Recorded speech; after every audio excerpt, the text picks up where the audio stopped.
All right, Jeff, we are starting off with you because you, sir, are the owner of Liquid Farm and a friend of mine for a very long time. Super proud of what you have been able to achieve with Liquid Farm. It's a beautiful Mm. wine operation. We carry the Chardonnay, we carry the Pinot Noir, we carry the Rosé, and I think we've carried the Syrah as well.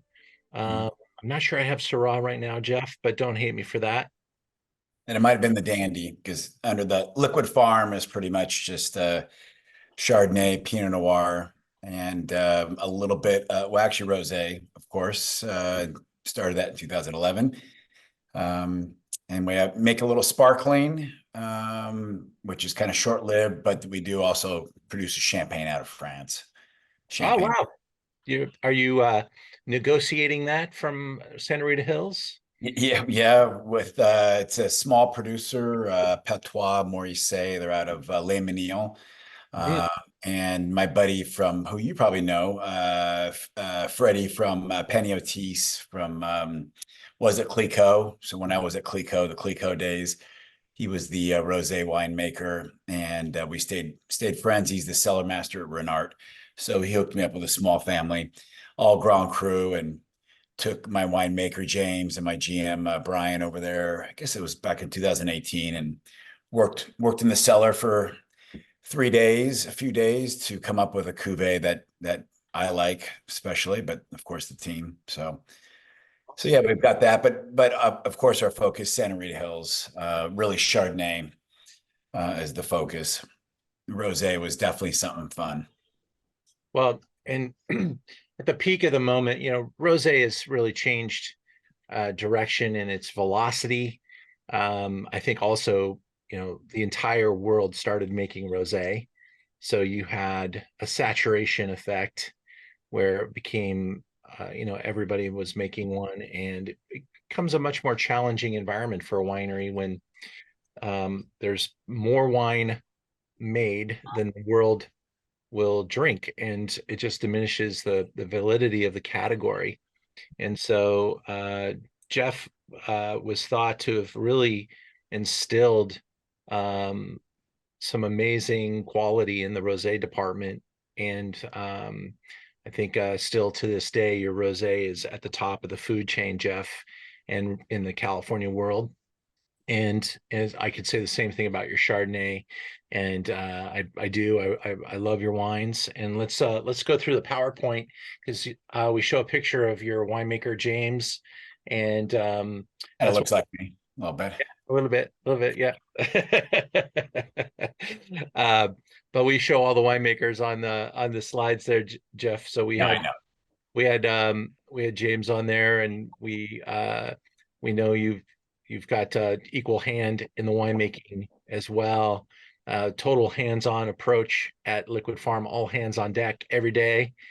And you guys are definitely the heart of Santa Barbara, and the Santa Rita Hills and Ballard Canyon and Happy Canyon are all involved in this wine, right?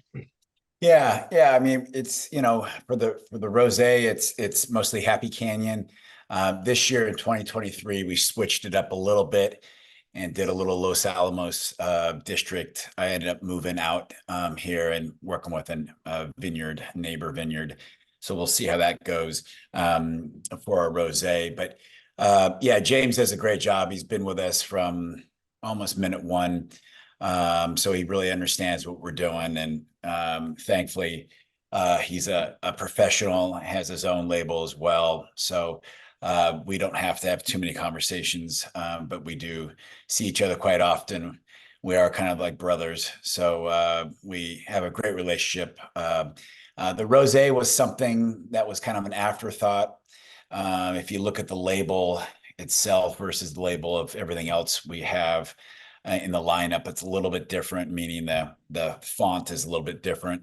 And it's actually a font of a bottle of wine that I drank, 1919 white Bordeaux with Eric Kelly, who you probably know from the Beverly Hills Cheese Store days.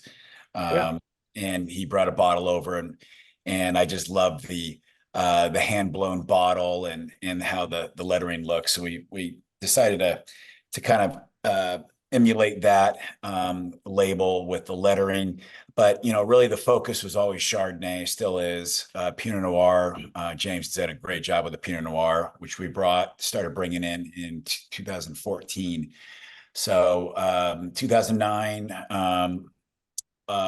and all the way up to 14 has been all white wine Chardonnay.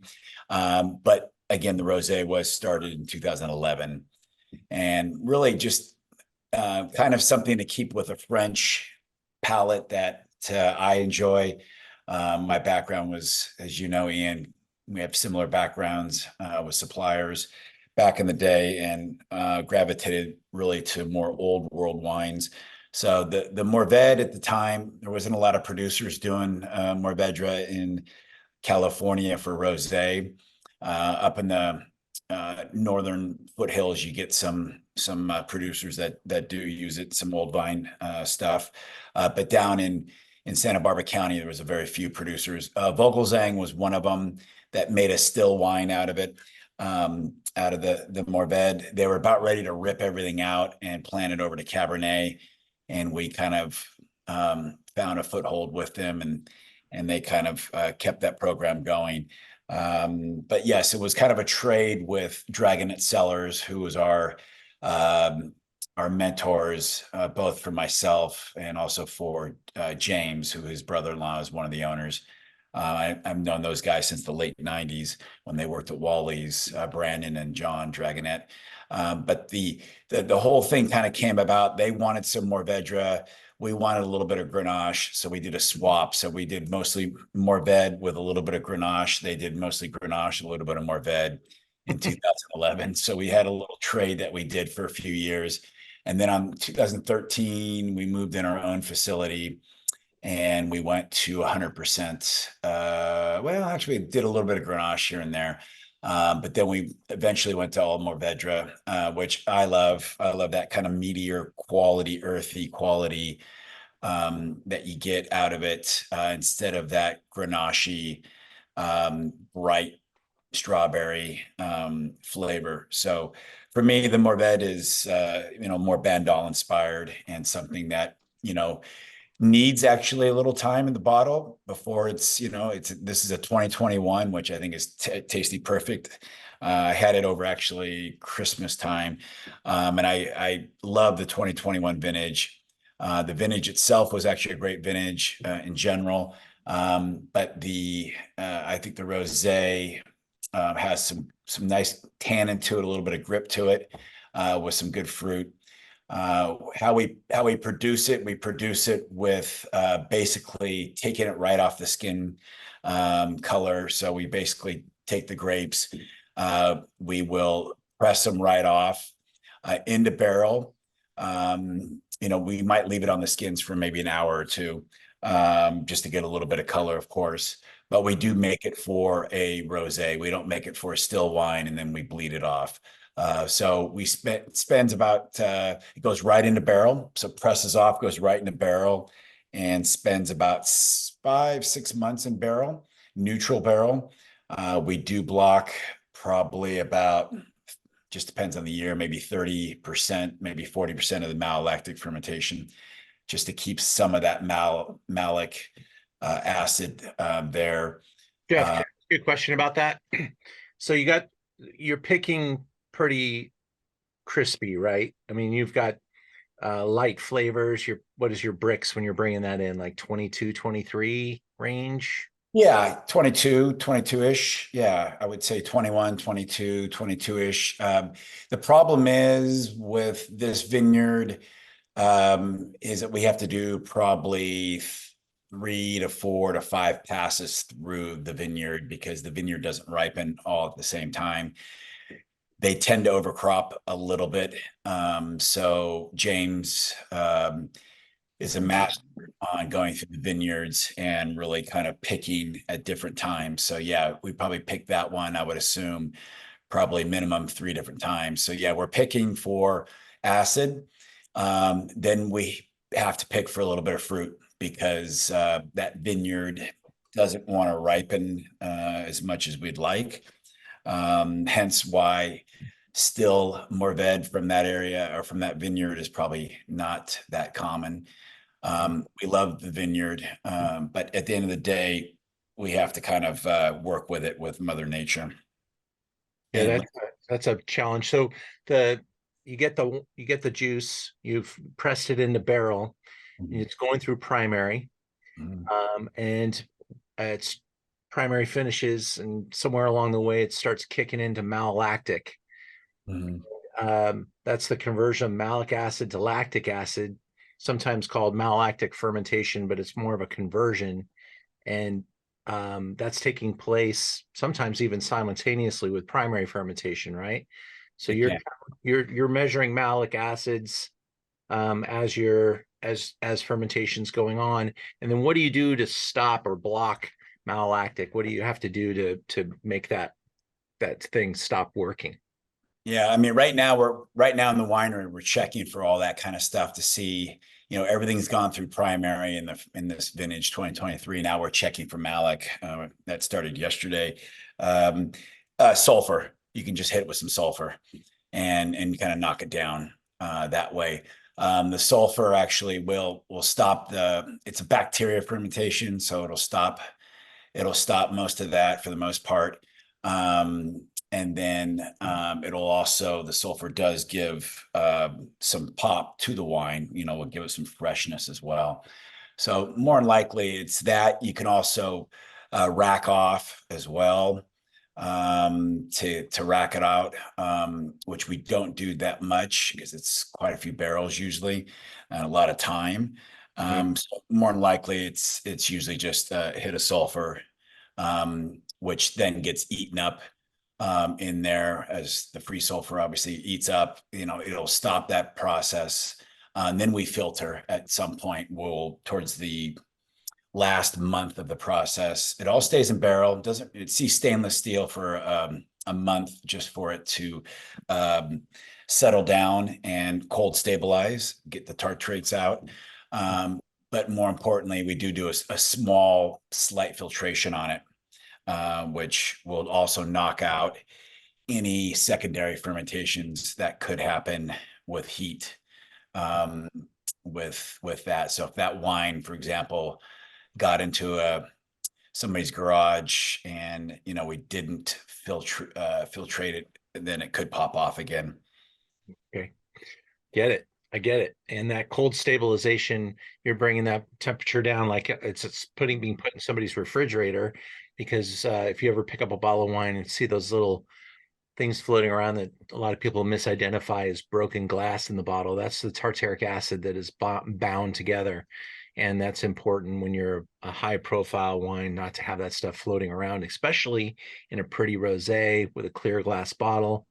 Could be a marketing disaster and challenge. It So, can be. It can be. We've had when I worked for David Lett out of Oregon, out of Dundee Eyrie Vineyards, was a great mentor of mine. Had the opportunity to work with him when I was at Clico in the late '90s, and he did not cold stabilize his wines, and it was a shit show, excuse my language, when we'd go out to the market, because when I'd work with a customer or a buyer, I'd almost have to cover my hand on the bottom of the bottle because it looked like a bunch of, as you mentioned, kind of shards of glass. And back in the late '90s, people would freak out a little bit, but he was very dead set on not cold stabilizing. And I respected his position on how he made wine, and that's why I always love to talk about David Lett, because he had his way and he did not change. oh well, uh, I appreciate that story.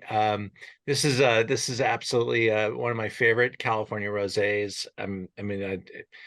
With that being said, Jeff let you know of his bias towards south of France, and it's a great model. It's got that crispiness, that linear quality, and vibrancy.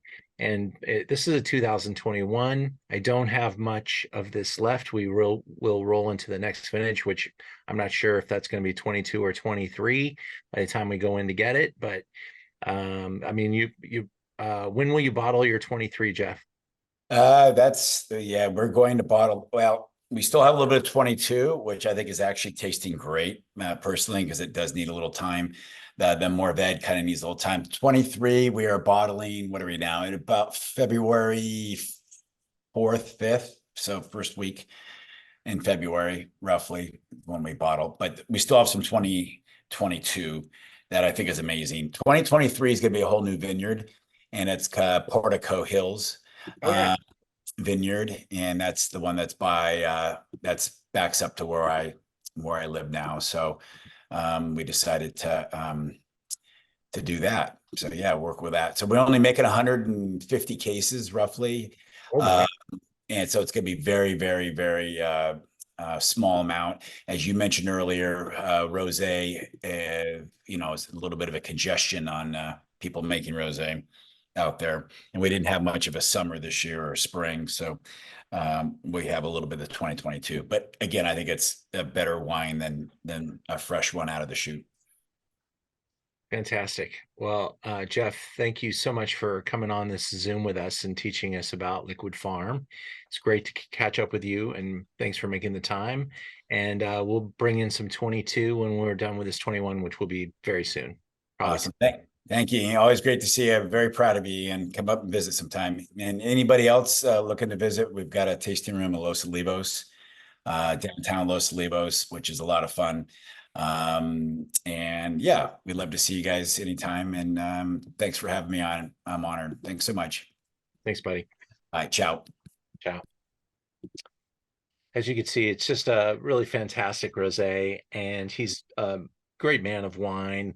Known him for a long time. He was Veuve Clicquot when I was Tattinger, and we had a good time together. There was really no competition, reason to be competitive with each other. We'd go on sales calls together, and we just had fun with the marketplace, and got into some trouble too, so it was good.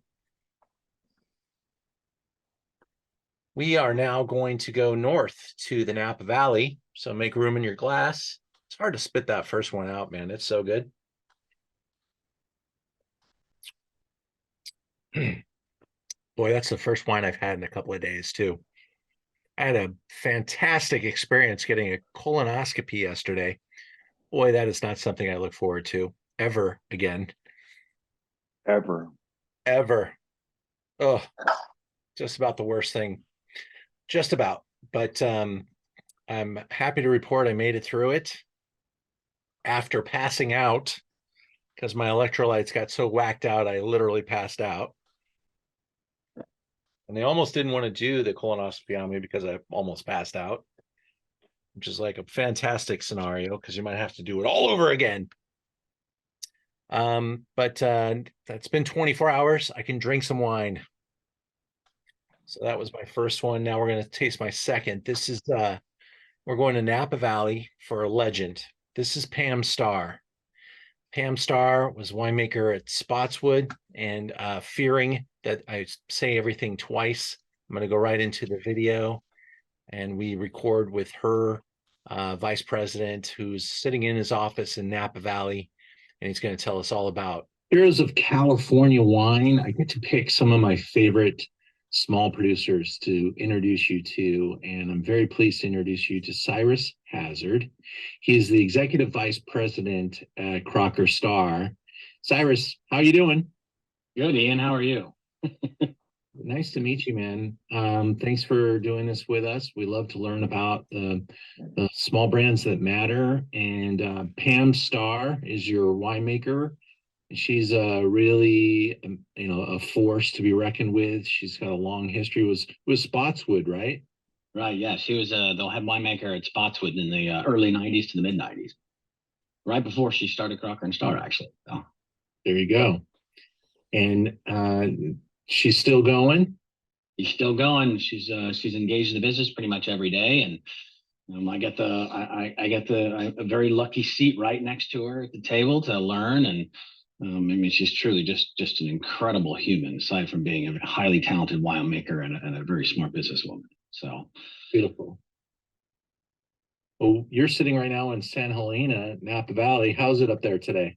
Today it's got sunshine out there. There's a little fog this morning. It's bright, but it's a nice winter day, which is good. And seasonally why we got a little rain a couple days ago, and we're looking for a little more, which is what we need for the dormancy and preparing for the next season, which is coming quite soon.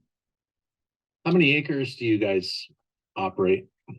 The estate is 100 acres in size. We have 85 acres planted to vine, and of those 85 acres, we use about 50% of those to make our wines, and the rest of them we sell off to other fancy wineries in Napa. Outstanding, great. Yeah. Here's a look at the actual winery. Some of the vineyards there in San Helena, your valley floor. Yeah, we are in the narrowest point in the Napa Valley too. It's like the center of the hourglass there. And so what you're looking at in the background there behind the winery, that's Spring Mountain.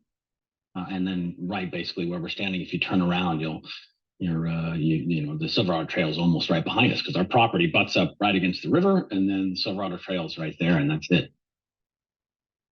Perfect. Well, tonight we're tasting the Sauvignon Blanc, which is a signature wine for Pam Starr and her background. And really, I think this is one of the most under the radar. I won't say underappreciated because people that taste it love it, support it, but it's a tremendous value proposition. It's got a pedigree with Pam and winemaking. And it's called a white blend of Sauvignon Blanc.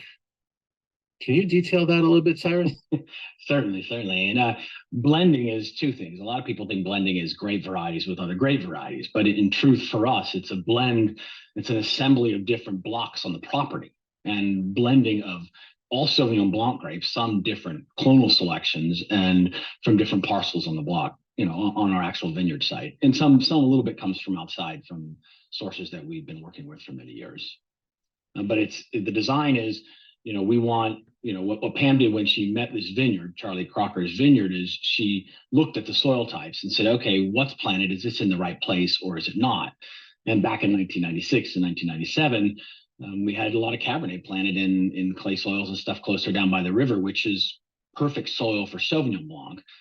And so Pam went through the whole entire process of replanting a lot of these blocks to give you this, what I think and what you've said, Ian, too. It's just a really pure, beautiful expression of Sauvignon Blanc from Napa.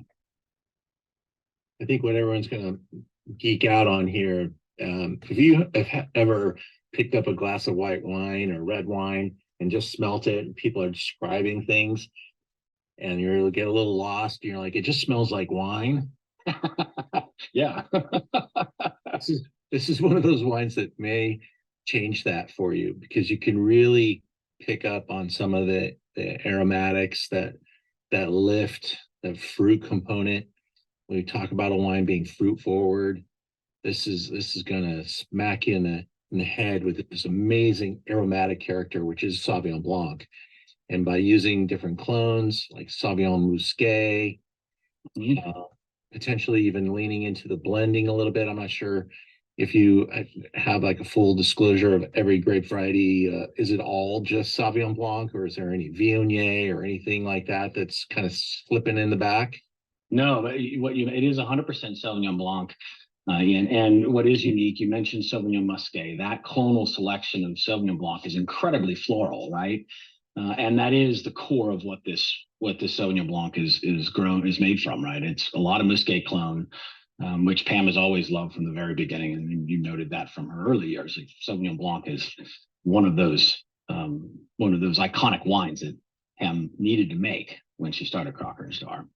And you're right, like there's this bright citrusy sort of carry, a lemon peel and like tangerine on it a bit.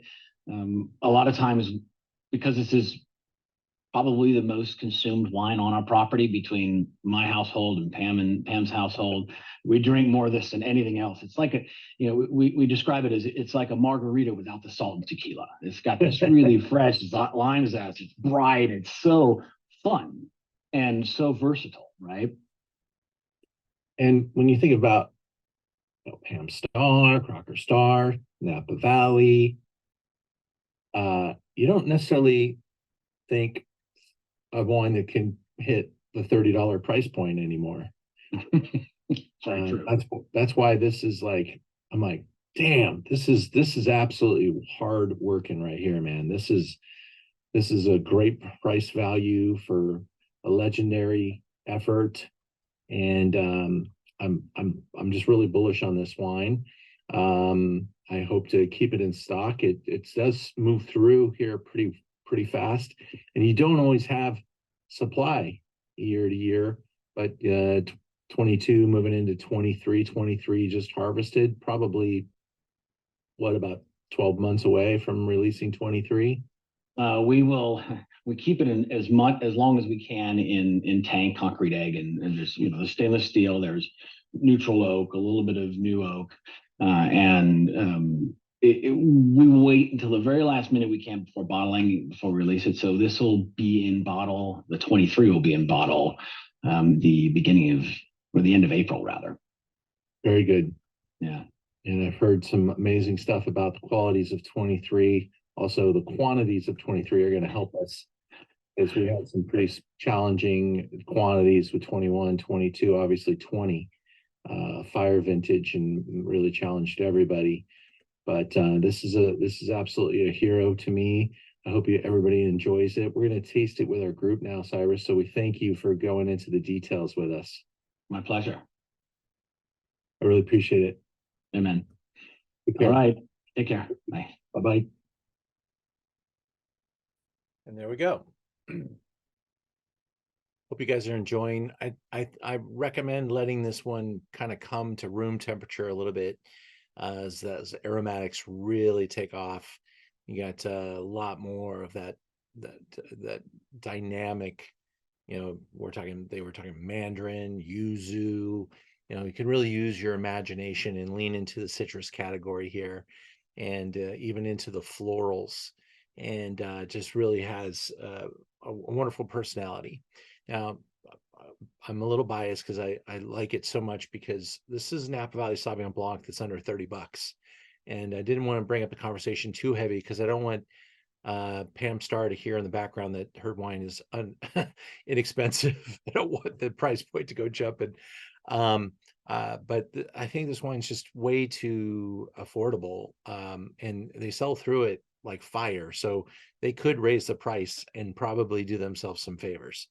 But this is in like every top restaurant in Napa Valley by the glass. Been in a number of different oyster bars, etc., like that. And this wine is what they're all about pouring. We get a few cases, we sell it until it goes away, and then we wait for the next vintage, and that's usually the game plan. But Pam is getting up there, and you know, she's been making wine for something like 40 years. And so I'm not sure how much longer she'll keep up the pace, but she's got a great reputation, and she was literally making this wine the day we called in. She tried really hard to get away to be on the Zoom, and it was like very last second that she just couldn't make it happen. Terrence, you got a question or a comment? Yeah, the question, what do you like to pair with this particular Sauvignon Blanc? You know, I think Sauvignon Blanc really is like the perfect aperitif wine. You're gonna have it with some, you know, something pretty nice, like you know, the typical dish. We go out to a restaurant right now, almost every, Oysters, yeah, oysters for sure. oysters. Grilled hamachi with sliced hamachi with like a jalapeno. That's very common in the restaurants right now, with a little citrus. And that's a really famous dish, the appetizer, that I see in almost every menu these days. But oysters, absolutely, man. Oysters with like you know, maybe not even you know, like the big heavy sauce, red sauce on there, just a little onion mignette and a squeeze of lemon, and then you got this perfect bridge. And The problem is, at home, many of us don't have oyster or too messed up to be shucking oysters. Um, so we end up just drinking it yeah, by oysters are a itself. lot of work, man. You got to know what A you're lot of doing. work. Yeah. Thank you. Thank you. Good to see you, Terrence. I hope you're doing well. Yeah, doing well. Cool. Well, we're going to move right along into wine number 3. And I can see our next guest in the room. Welcome, Maria Brown. She's going to be joining us here. And let me spotlight you for everyone there, Maria. Hi. Hey, how are ya? Fantastic. You're looking well. You as well. Thanks for having me on tonight. Thank you so much. Maria, we're super excited to talk about this Chardonnay that we're bringing into the discussion here as we move from Rosé to Sauvignon Blanc to Chardonnay. And of course, with the world of Chardonnay in California, we've got a lot of different options, but few people have the legendary background of Paul Hobbs. And I was introduced to this Cross Barn Chardonnay, which is kind of the value of the Paul Hobbs portfolio recently. And I was really stricken by how juicy and delicious it is. And I love the price point. So I wanted to get a little Hobbyian approach here tonight. And we're super excited to talk to you about this wine. Awesome. Let me get the PowerPoint going and then we can have you take it over. Here we go. Boom. Here's what we're talking about. 2022 Cross Barn Chardonnay. This is Sonoma Coast. This is Paul Hobbs. And this is delicious. Maria, take it away.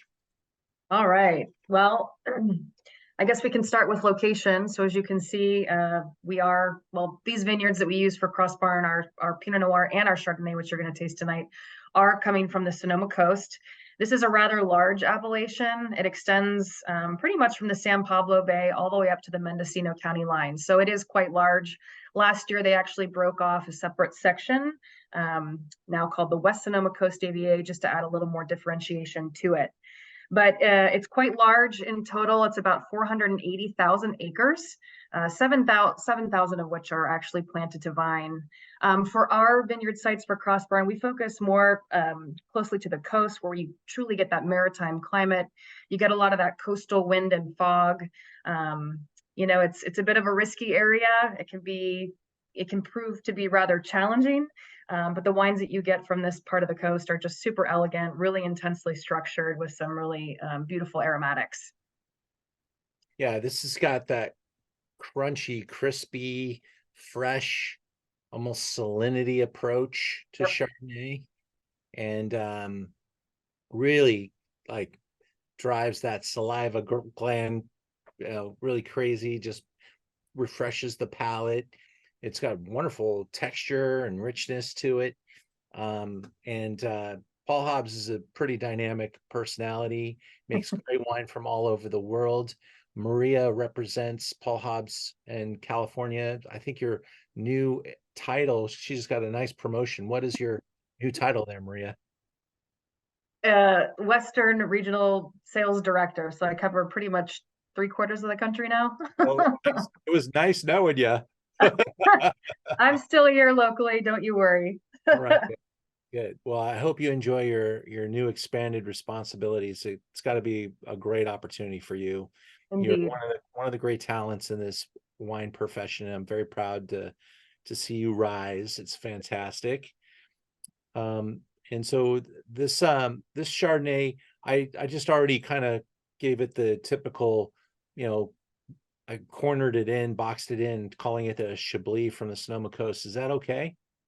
I would say so. It's definitely California style, but it's lean. It's got such vibrant acidity. I do pick up a salinity note, I think, again, because of how close to the coast our vineyards actually are. And there's really a distinct minerality for me in this wine as well. Just to give you a little background on the winery itself and how this came to be, Paul started Cross Barn back in 2000. It actually started with a single block or lot, I should say, of Cabernet, and has since expanded into the Chardonnay, which you're tasting, Pinot Noir, and we now do a Sonoma County Cab and a Napa Cab. But the name itself, so Paul grew up in this small town in upstate New York called Burt, very close to the Canadian border, Niagara Falls area. And he grew up on a working apple farm. So from a young age, he and his siblings were all put to work in the farm. And this is really where he got his sense of farming and started to understand that in order to produce healthy fruit, you really have to be a steward of the land and take care of that land. And this is really transferred over into what we do at Cross Barn, Paul Hobbs, and really all of his projects around the globe. We are a certified sustainable producer in California. We do everything by hand in the vineyard, all native yeast, really minimal intervention winemaking. But back to the family farm, the Cross Barn was an actual building, and it's where the family would meet in the mornings and in the evenings before and after their work for the day. It's where Paul and his 10 siblings would play a lot as children, huge family.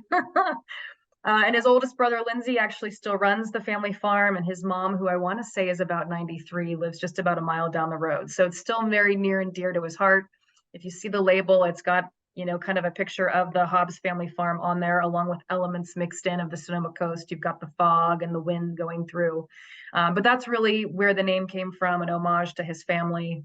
And, again, he just learned so much on this farm. His father actually used to blind taste the children on the apples to see if they could figure out what species they were, what orchard site they came from. And Paul said that at first, this was really challenging for him.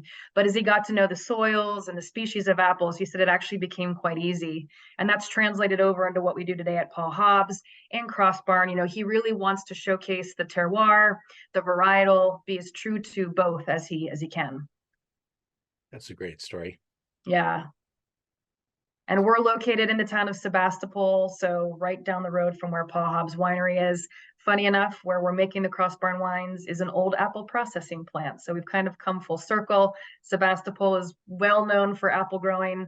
I think the Gravenstein apple is one of the famed apples of the region. Perfect. And so this Chardonnay doesn't see any time in wood. It's 100% stainless steel, and really leans into that crispy edge.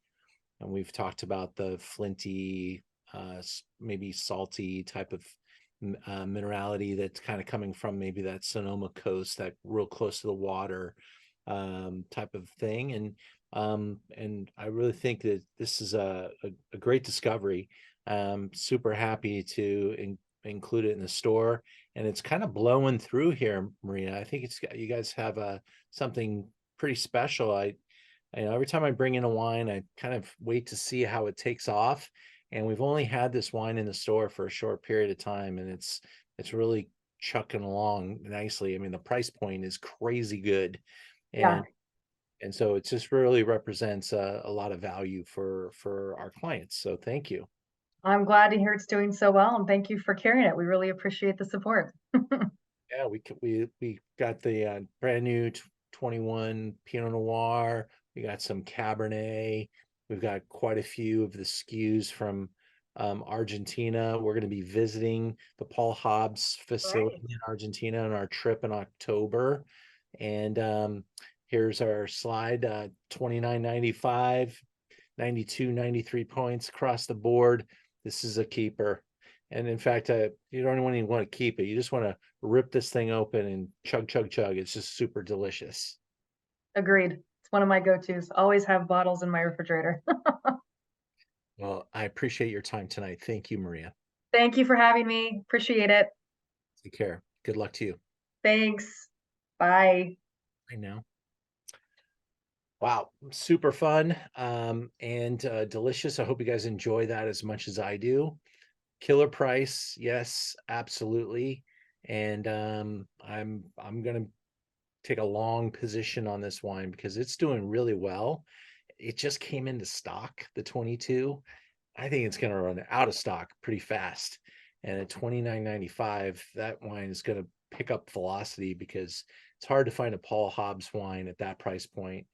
And man, I could drink a lot of this wine with some nice food. Again, maybe a little almost too close to the Sauvignon Blanc on the category, because you could almost do this with the same foods, the oysters. My favorite pairing with Chardonnay is usually scallops, and I could totally see this with some seared scallops, but maybe just not even seared, just sliced day-boat scallops really thin, spread them on a plate with some salt and pepper, and squeeze some lemon over them, and treat it like a carpaccio, scallop carpaccio, kind of maybe even some little diced chives or something, sprinkled some chives over the top. That's a really great appetizer. Yeah, and how are the reds from Crossbarn? That Cabernet is another holy moly type of deal. That the Sonoma or the Napa that you mentioned? Both. I bought the Napa. Yeah. I did not try the Sonoma yet. But I did get the Napa, and the Napa is like, it's a Napa Paul Hobbs for less than $50. So it's quite a good deal. So yeah, so we've got some Paul Hobbs all over the portfolio, and very proud to do so. And we're going to keep moving through our program tonight, and get to another great wine that I love from my buddy Justin Harmon. He is a proud father now, and made some time between baby duties and winemaking and vineyards. The guy's a busy boy. So we took a little video with Justin, and we're tasting his wine called Bastard Tongue, which is awesome. A little correction. We are tasting the 2000. We did end up selling most of the 2000. And so we are showing the 2021, which is in our store now, but we do have like 2 bottles of the 2000 remaining if you want to look for it. And then the 2021, we almost went to 2021 if we needed to. We were just kind of waiting until that we poured the wines to decide which one we were going to use. But I started off always doing the 2020. Did I say 2000? 2020 Bastard Tongue was always going to be in this show. The 21 has been released recently. Haven't even tasted the 21 yet, but I usually don't get to taste this wine until it's in the house, because it's like an allocated wine. We got an allocation because we've been supporting him for 15 years. And so when that wine's released, he just kind of automatically says, okay, the 21's ready. You want some? I'll say, bring it. The 2020 is down to the last couple bottles. We ended up using the 2020 for this tasting tonight. I'm very sure you're going to love this 2020. You will love the 2021 because it's even better vintage. But he doesn't put it in the Bastard Tongue if it's not worth it. So let's hear it from Justin and enjoy this wine with him. Heroes of California allow us to introduce you to some great people in the wine business. And Justin Harmon has been a guest on our past Zooms in years past. But every year when I get the new wines from Argo, I'm reminded just how great Justin is at his job. Justin's great to see you again. As well, Ian. Great to see you. Happy New Year. Justin, congratulations on what you're doing. Thank you. And let's talk about this project Argo, which we are focused here on Sonoma County Appalachian Pinot Noir, and particularly the Sonoma Mountain is where Justin has really sank his roots. And Right. we got some big things happening, and super excited for you. So tell us about Argo. Thank you. Yeah, my pleasure. So Argo is the wine brand that I started in 2007. I was a hobbyist as far as a winemaker goes, preceding that vintage. And in 2005, I came out to Sonoma County to work harvest. I was living in Chicago at the time, where I was born and bred. And 2005, 2006, 2007, I came out to Sonoma County to be a cellar intern on the back of doing some home winemaking in Chicago, which... But what did you do for a living back there in Chicago? What were you doing? Yeah, at the time I was in software. That was my second career prior to that. And by education, I'm a chemical engineer. So got a pretty strong science background, and I came to wine completely on my own. My family isn't particularly wine oriented, and fell in love with wine just because I lived near one of the greatest bottle shops in the history of the world, called Sam's Wine and Spirits, which is now defunct, in Chicago. But fell in love with wine through going to that store. It was a huge place, about the size of a small Target. Incredible staff, incredible knowledge, and just grew my love for wine there through consumerism. And as is the case with me, usually when I really fall in love with something, I want to know how it works, how it was made. And that's what brought me to home winemaking and reading books from UC Davis and figuring out the science of it all, which then led me to Sonoma County, as I mentioned earlier, in 05, 06, and 07 for harvest internships. At the end of 2007, I bought my first ton of grapes and made my first wine on the back of that ton, and founded Argo. Between 2007 and 2011, I continued to grow the brand, but it was still very much at a hobby level, making 2 barrels of Syrah, barrel and a half of Chardonnay, adding some Pinot Noir along the way. And as I kept coming out each harvest, mind you, I was living full-time in Chicago back then, I didn't know Pinot Noir as well as I knew some of the other varieties. But coming out to Sonoma, where the zeitgeist is just completely dominated by Pinot, granted, we make some great Chard Syrahs and so on and so forth. You can grow anything in Sonoma and make a great wine from it. That's sort of the wonders of the region. But I really started to fall in love with Pinot Noir, and I was going out tasting this winery and this winery, and just falling deeper and deeper in love with Pinot. And the one thing I did notice, though, is that all the Pinot Noirs that were at the top end of people's portfolios were vineyard designates.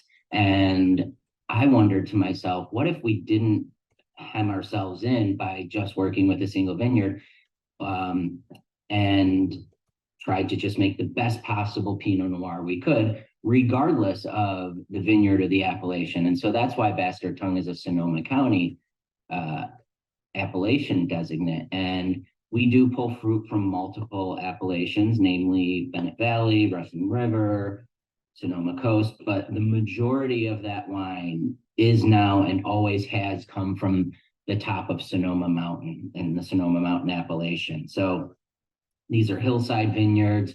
They're planted up at 1,000 to 1,100 feet. They're on the north side of the mountain, where it's much cooler. It doesn't get the direct sun in the southern sky. And I have just found this to be one of the most magnificent terroirs for Pinot Noir. And that is the foundation upon which we build the Bastard Tongue every year.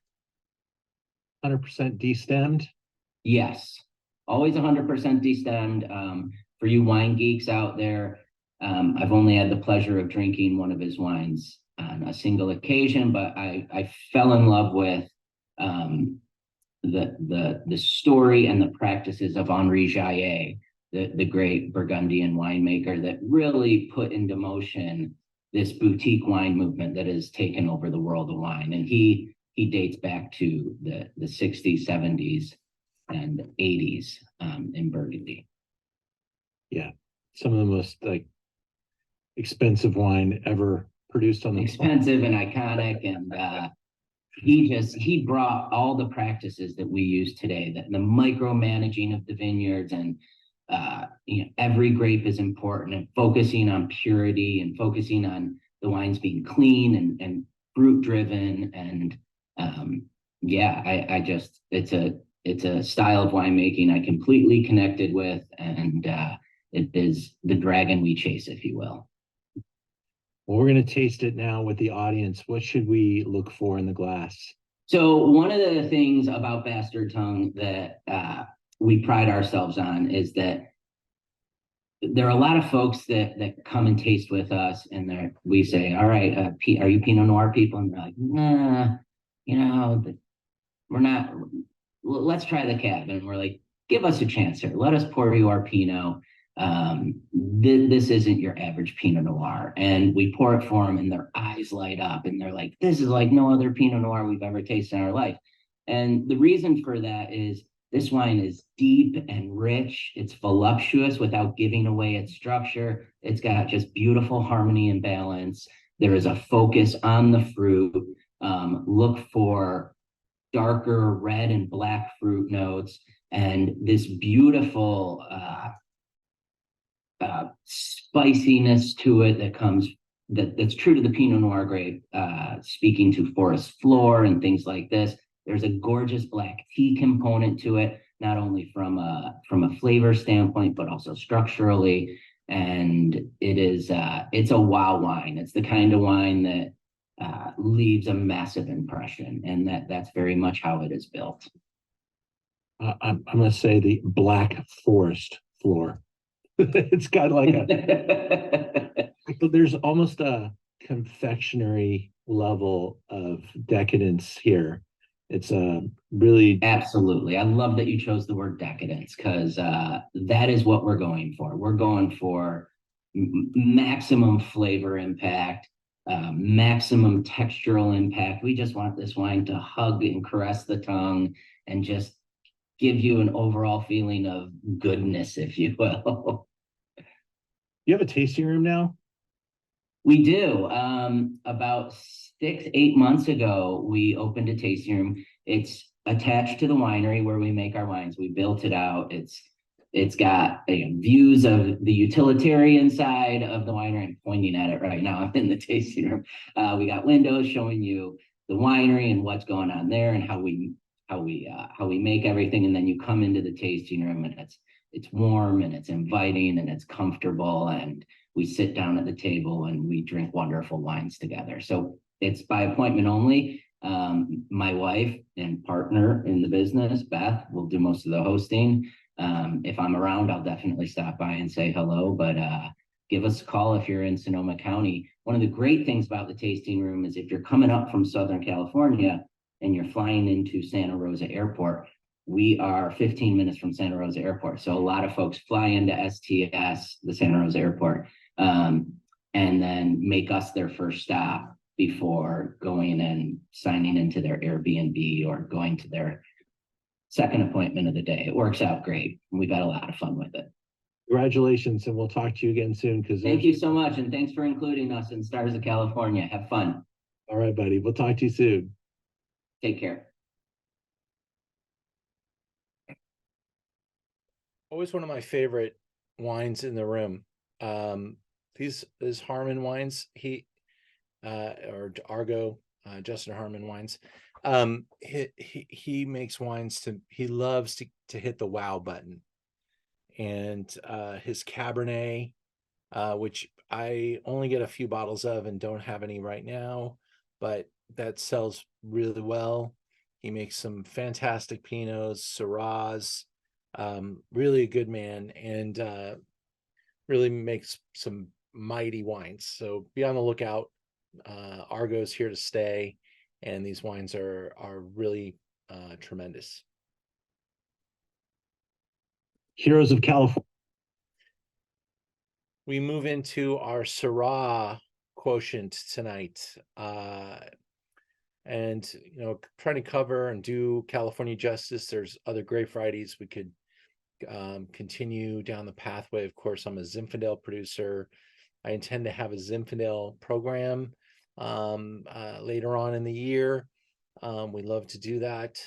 But tonight we're doing Rosé, Sauv Blanc, Chardonnay, Pinot, Syrah, and Cabernet.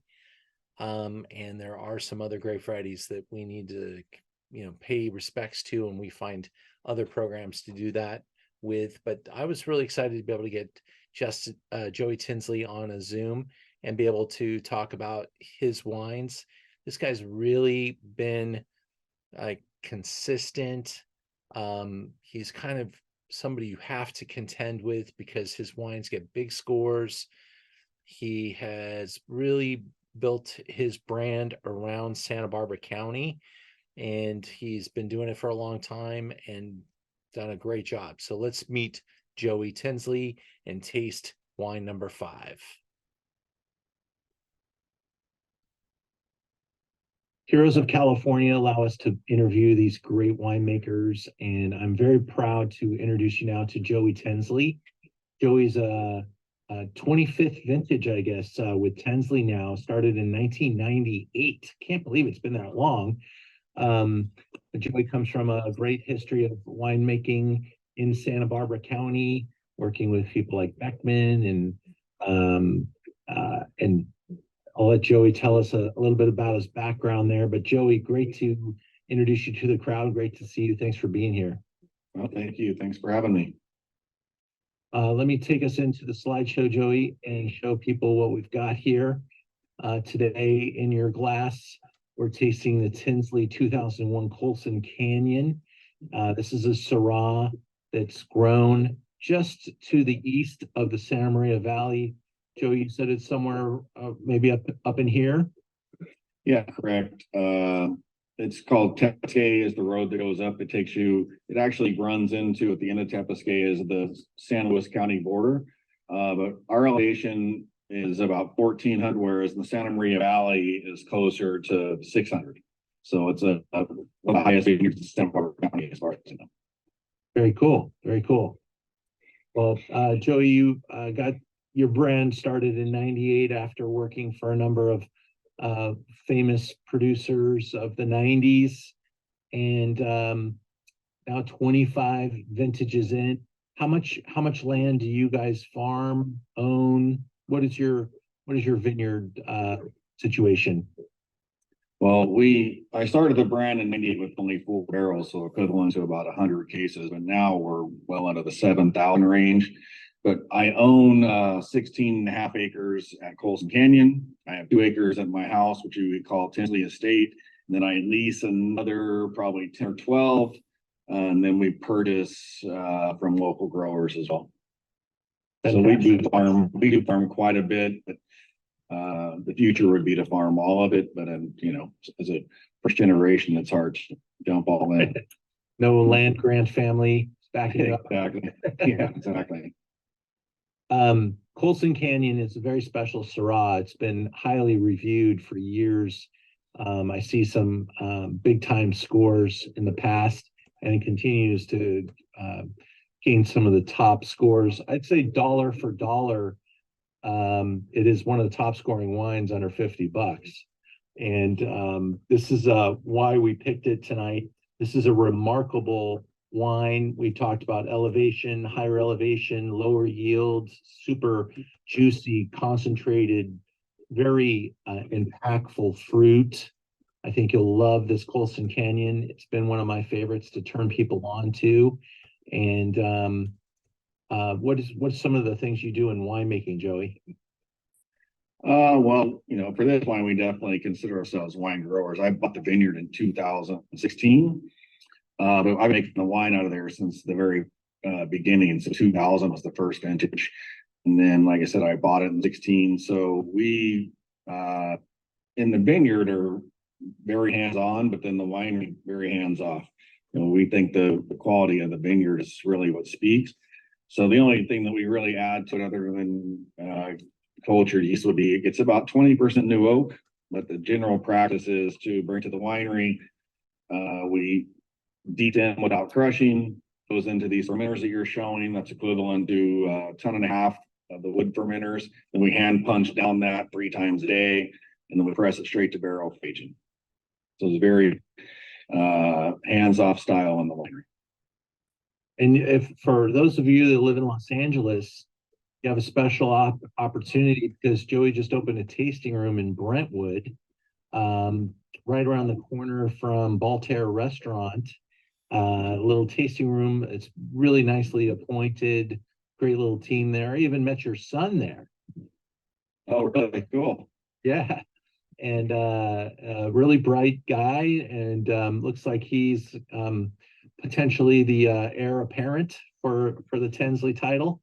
Yeah, he still has a little bit of school, but he'll be back soon, and he's very interested in the winemaking part of it and the sales part of it, and kind of the whole taking over the brand. So I'm hoping in 10 years I can just, be on the forklift, being the old curmudgeon telling them what to do. All right. Sounds like a good plan. Let's taste this beauty with the group here. It's a 95 pointer from Jeb Dunnick. What type of things should people look for in the glass here, Joey? Again, first thing that pops out is the color. You know, Swirl always has good color, but I mean, this vineyard has exceptional dark color. It's a juicy wine. What I like to say about this wine, what I'm most proud of, it's like it's kind of seamless. It doesn't have any rough edge. A lot of time it got new oak to it. It could be a little rigid in sections, but I think this one's just nice, juicy, and round, easy to drink. But also, it's ages for 20 plus years. You know, that's kind of my spiel now. Is 25 years ago when I got in this business, people would say, "Oh, these wines are going to age for 20 plus years." But now we've been making Syrah long enough to where we can actually open those wines, and they are age worthy, no problem. 21 vintages have plenty of time in the bottle. I think I think the pandemic really helped people discover Syrah. And I really think that it kind of lined up well with, the styles that people are making Syrah in California and maybe worldwide too. We see this super beautiful uptake in quality, and maybe Syrah was always that good, but now people are really paying attention to it. So generous and great with food. And also, we've had this, real wonderful kind of renaissance in the way we are cooking. A lot of roasted meats just shine with Syrah, and you get some really cool white pepper, smoked meat, a little chocolatey nuance. The Syrah, I think it's everything everybody wants in a red wine, and it allows you to drink it whether it's young and juicy or mature and developed. It has a continued story to tell. I really believe that Syrah is something some people still haven't really totally embraced into their wine diet, but should be starting to take some share, especially when you see Cabernets moving towards $200 a bottle, and you can get a bottle like this for under $50. This is just a super high quality food statement. It's a great California story. It's a single vineyard. It's a great Santa Barbara story. And Joey, with 25 years, it has a great reputation. So I'm very proud to represent your brand here. And it's one of my favorites. So please give it a shot, and we'll send some people your way, Joey. Appreciate it. Have a great day. Thanks, guys. He is not necessarily known for his long discussions, so I was really happy to get a little time with him. He's very down to the fact, and keeps himself very busy. Does have a tasting room. He's a farmer, and he maintains a pretty robust business. A lot of his wines work really hard. He makes a line of wines called Fundamental, which kind of target $20 to $30. The Syrah, I carry a number of his wines. Let me just pull up on my website real quick and see. But the press is giving him great scores across the line. And you can see that the regular Santa Barbara Syrah, $32.95, whereas the Fundamental Red Blend is about $20.95. And I think they're all delicious.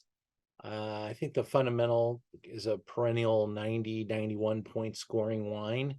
So there's the 19 got 91. This is the 21. I'm sure it's got scores. We just haven't had time to catch up with those. But $20.95, great deal.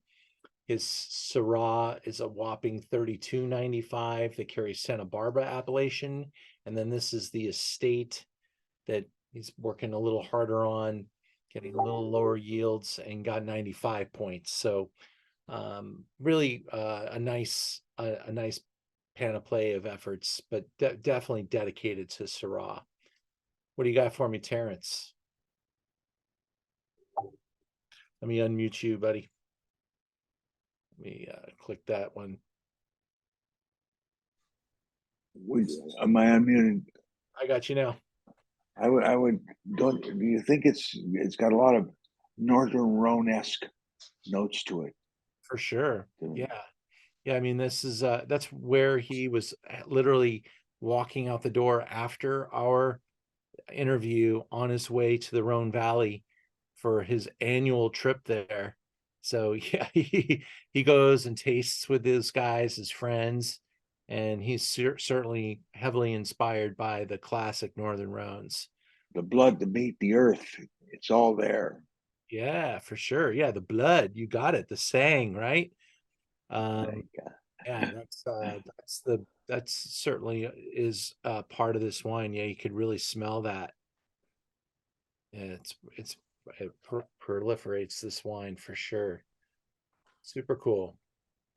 Hope you guys enjoyed it as much as I do. I carry those 3 wines because they do have nice price separation, but the quality stays true to the number, and very few wineries can accomplish that. And I also really appreciate that he's a specialist. I mean, his real thing is Syrah. He makes a couple others varieties, like he'll make a fundamental cab, and he'll make a fundamental, because he wants to have a business that he can grow, and that's a good line for him. But Syrah is his specialty. Did you have anything else? One last question here, Ian. What would you say between the two? You carry 3 of his Syrahs. Yeah. What differentiates the high end from the low end, in your opinion? I think this site is more concentrated, a little bit more intense, and I think of them a little bit like kind of like milk. You've got your light, your low fat, your normal, and your confectioner's cream. And I really think that that's kind of the separation between them. You get something in the $20 range, which he, on the fundamental wine, adds some other things to help beef it up. A little Petit Syrah, a little Morvet, a little other thing. And in some ways, the fundamental kind of really over delivers because it's so complex and yet light in price. So I love it for what it does, but it doesn't have the power that this wine has. So you step up to the Santa Barbara version, and it's a pure Syrah from multiple sites, and it's a really good Syrah. But once again, doesn't quite have the power and concentration and saturation intensity that this one does. So I think it's all levels. You kind of get what you pay for with wine, and he is absolutely delivering on that promise. Thank you.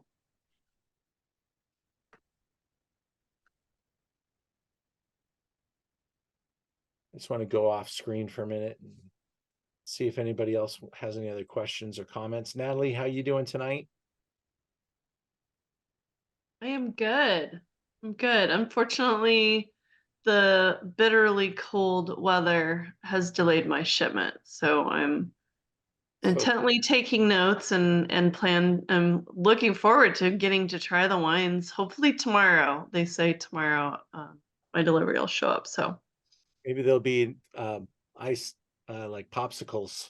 I know. No, I actually did have a company that shipped wine during the like negative 27 degrees we had earlier this week, and it did not fare well. I have about 10 bottles open on my counter right now. I'm like, well, I'll drink what I can drink. And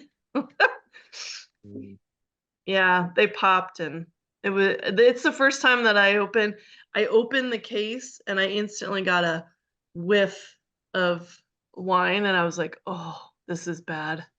Yeah. So they froze and they pushed the corks out, right? Yep. They did. Guys. Yep. Wine party coming in hot. Yeah. Come visit me in Lincoln, Nebraska. I got lots of wine to drink. Wow. All right. Don't put your address out there. They might start driving. Yeah. But thanks for having a good personality about it. Yeah. It's hard to laugh sometimes. Yep. Yeah, there's been some crazy temperatures this week. I'm getting some orders and some people are like, when are you shipping? I'm like, when your wine won't freeze, that's when we ship. Yeah. So we're holding, the stairwell is getting heavy. We stack them here on the stairs in our air conditioned office. It's kind of crazy, but like we had literally like -30 with wind chill a couple days ago. But before that, it wasn't, it was a few days before that that we were in like the 40s. So I mean it's a rounding scenario, but we were literally almost like 100 degrees difference between a couple of days if you think -30s and 40. It's kind of crazy to think of, but Well, yeah. I bet a fireplace feels pretty good. Yep. Fireplace, a book, and a glass of wine. All right. Well, we are happy that you can laugh about that, Natalie. Thank you so much. Is that a big bottle of wine in that pink sippy cup? That's the way to do it. That's the water that keeps me hydrated so I can keep drinking wine. Very cool. Well, our last producer tonight, I'm going to be hosting this one. We did everything we could to get these guys to join us. We had a Zoom scheduled even for this morning, and things happen. These are two of the hardest working folks in the Napa Valley, Jennifer and Mark. They're actually husband and wife, and Jennifer, also a former Spotswood winemaker. She has a full-time job making Arrow and Branch, some of the most expensive wines in the Napa Valley. Mark is a very successful winemaker consultant for a number of different brands, including another brand that I really love called Unwritten. That you're going to hear his name a lot over the next couple of years. We are in the Napa Valley. These guys came together to collaborate as husband and wife. And there's another brand Mark works for, Anomaly Wines, very successful brand, and a brand called Band of Vintners. But Zeitgeist is kind of their own deal, and they wanted to really come together, make something that means something to them, also part of their future, and really embodies the spirit that they want to bottle. And I think they do a really nice job with this fairly unknown brand. Now, I say that because literally as we were putting this show together, I think it was the Wine Independent, it may have been Jeb Dunnick, they make 5 Cabernets, and they all got like 97, 98, 99, and 100 points.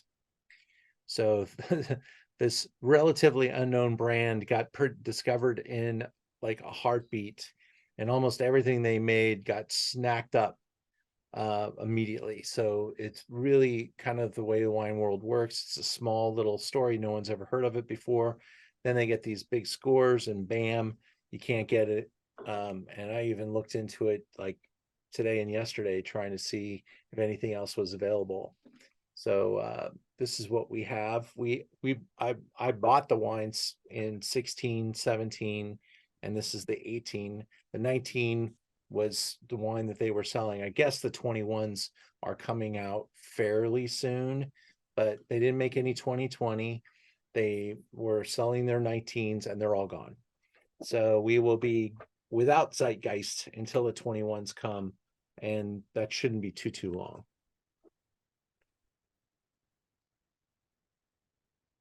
This is 99% Cabernet, 1% Cab Franc. 2018 is a beautiful vintage.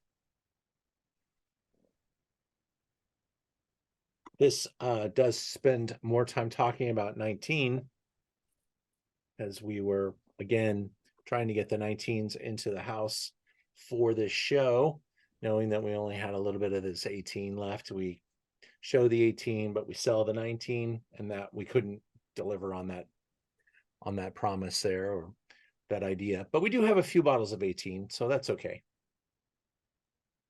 But 18 is a really textbook vintage. 19 is also really good. Of course, 2020 fire vintage made it pretty challenging for Napa Valley to make Cabernet. These guys just really do put their own efforts and energies. They come together and with their beliefs, their philosophies, to develop this spirit in this bottle. It comes down to managing things at this level, hand picking the berries. They are not using optical sorters here. That's something you could employ when you're talking about a pretty significant volume of wine and a pretty significant budget, because optical sorters can be very expensive. They can range between $3, $4, $5, $600,000 for an optical sorter. So you get a few talented people, spend some time on a table like this, spreading out the berries, picking out things that you want to keep out of the wine, and really take the time in the vineyards before it gets to the tables. That's an important part of making better wine. This is a 93, 94 points. It's about $90. It's a Napa Valley designation. They're getting fruit from multiple parts of the Napa Valley. They work with some really important vineyards, Beckstoffer, Tokelon, for instance, and number of the different Beckstoffer sites. This is a brand to watch and a story to watch. Let's taste this wine together and see what you guys think. You swirl this wine around, you can see that super dark, dense color. That's, to me, just in the glass, looks like a premium tier, high quality. You can't really tell it's Cabernet until you smell it or taste it, but it's certainly dark as Cabernet probably can get. And that nose, just I love the fact that we're able to taste the 18 tonight, as that's 5 years old now, and it's just unlocked the second set of aromas. You start to really smell the bottle development. Nice dusty edges from some Rutherford locations, some of that Napa dust in the top of that nose. Really makes my mouth water just smelling this wine. Wonderful aromatics. This is certainly a little different than when I tasted it maybe a year ago and reviewed it for the first time. So I'm not looking at my review, but you get this wonderful benchmark Cabernet, solid descriptor, those spa-like aromas, slight hint of eucalyptus, a little bit of mint, a little bit of cassis, a little bit of chocolate, a little bit of espresso.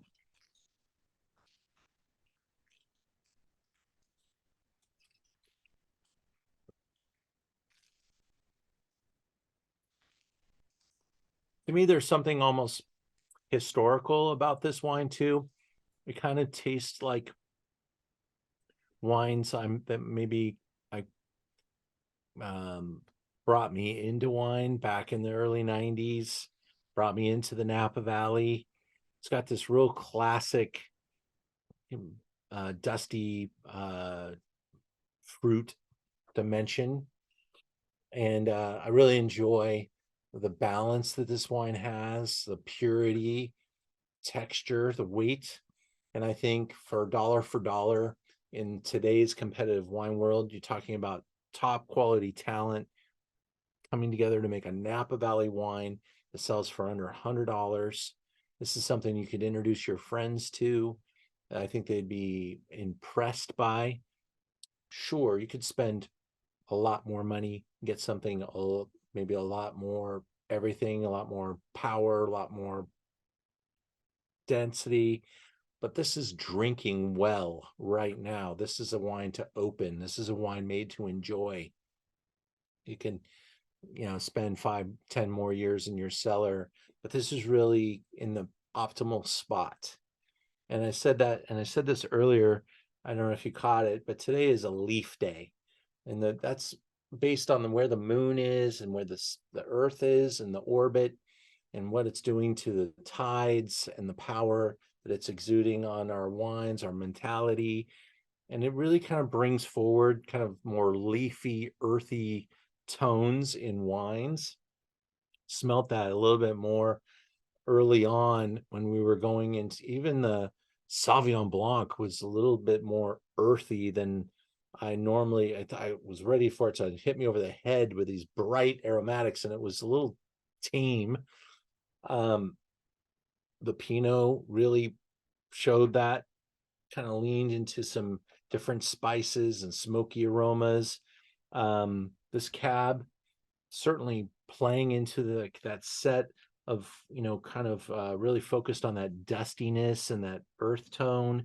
So a lot of that is being emphasized because of the day, not necessarily it's all the wine, just where we are in the cycle. It can be very subtle, but if you taste enough wine, you can really kind of grow an appreciation for this lunar cycle thing.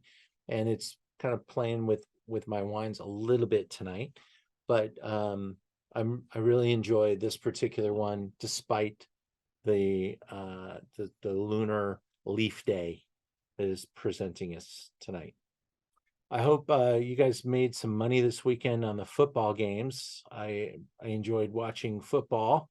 I gave all my scores to my friend. I was right on every game except for the Rams. What happened, Rams? They're the Rams.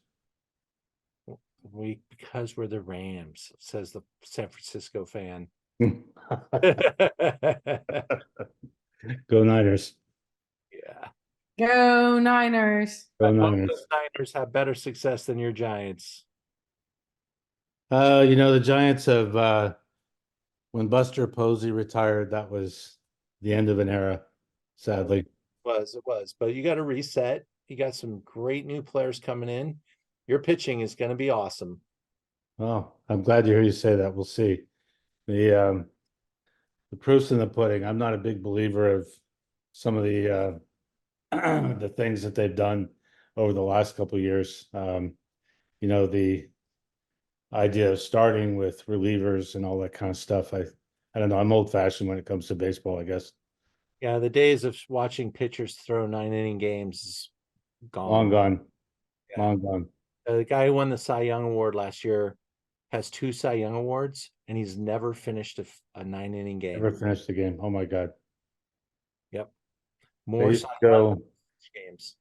they used to go 12 innings sometimes, 13 innings. If you were pitching well, you pitched. Yeah. The mound was a little higher. Steve Carlton, all those guys had like 200 complete games. Yeah. Yeah. Unbelievable. Different world. Yeah, different world. And until I see you again, thank you very much, everybody. Have a good night. Good night. Thanks, Ian. Go Dodgers. Night, Ian. Bye.